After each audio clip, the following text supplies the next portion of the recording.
Hello students, it's Miss Smith, and today we're going to continue learning about the SVO sentence pattern.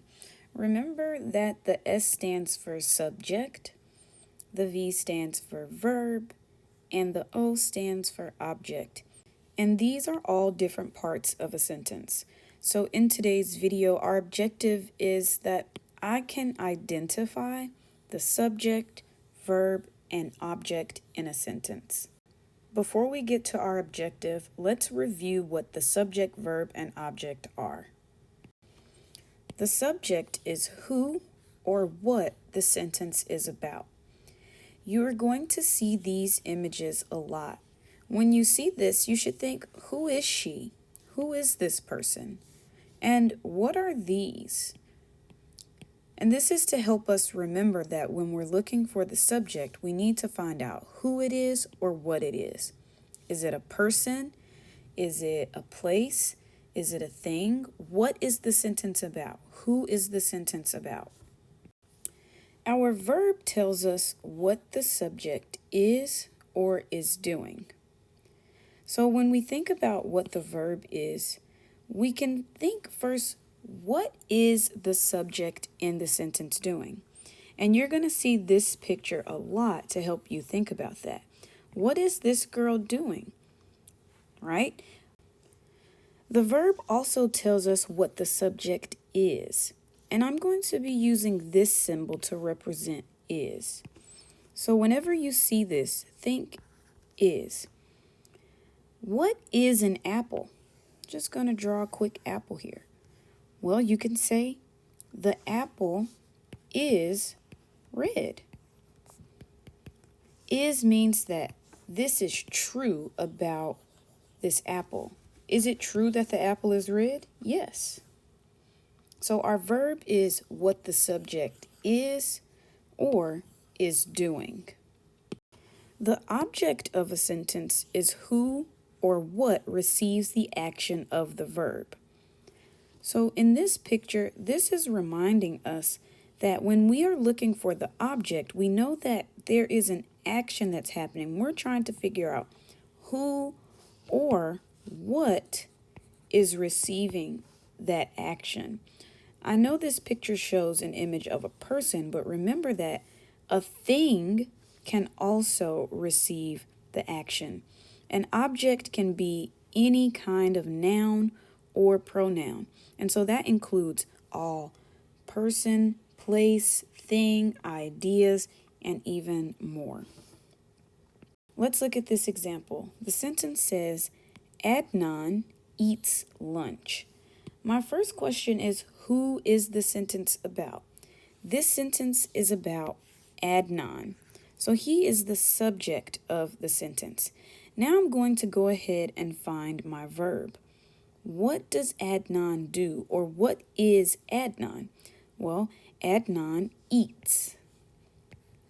So this verb for this sentence is eats. And now I need to find out what receives the action of Adnan's verb. What does Adnan eat? Well, Adnan eats lunch. And that makes this the object of our sentence. Let's look at example number 2. The student is happy. What is the subject of this sentence? The subject of this sentence is who or what it is about. Who is this sentence about? The student. Now we need to find the verb of the sentence. The verb is going to tell us what the subject is or is doing. And in this case, what the student is or is doing. The verb in this sentence is because it tells us about what the student is. Now, I need to find out what is the student. What is she? The student is happy. So this is our object. It tells us about the student. The student is happy. Let's look at example number 3. Bindu studies math. First, I want to find the subject. Who or what is this sentence about? This sentence is about Bindu, so I'm going to underline that as my subject. Now I need to find the verb, or what Bindu is or is doing. In this sentence, Bindu studies. So my verb is studies. It tells me what Bindu is doing. Next, I need to find the object of my sentence. What is Bindu studying? Bindu studies math. And so that makes math the object. It receives the action of Bindu. Bindu is studying what? She is studying math. This is a good example of a sentence where the direct object is not a person, but a thing. Example number 4. Nimatula drinks water. Who or what is this sentence about? This sentence is about Nimatula. What is Nimatula, or what is Nimatula doing? Nimatula drinks. So this is our verb. It tells us what he is or is doing. Now, what receives the action of Nimatula? What does Nimatula drink? Well, Nimatula drinks water.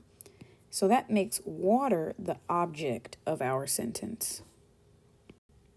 All right, now that you have seen a few examples, you're going to practice on your own with examples 5 and 6. So first you're going to underline the subject, verb, and object in each of the sentences. And you're going to make sure that you label them with an S for subject, V for verb, and O for object. When you finish with this, you're going to put your paper in the blue bin. Let's look at example number 5. The principal was walking. Let's read that one more time. The principal was walking. Underline the subject, verb, and object. Remember to write S, V, and O to correctly label them. Example 6. Bibi Fatima writes a story. Underline the subject, verb, and object in the sentence. Remember to write S for subject, V for verb, and O for object.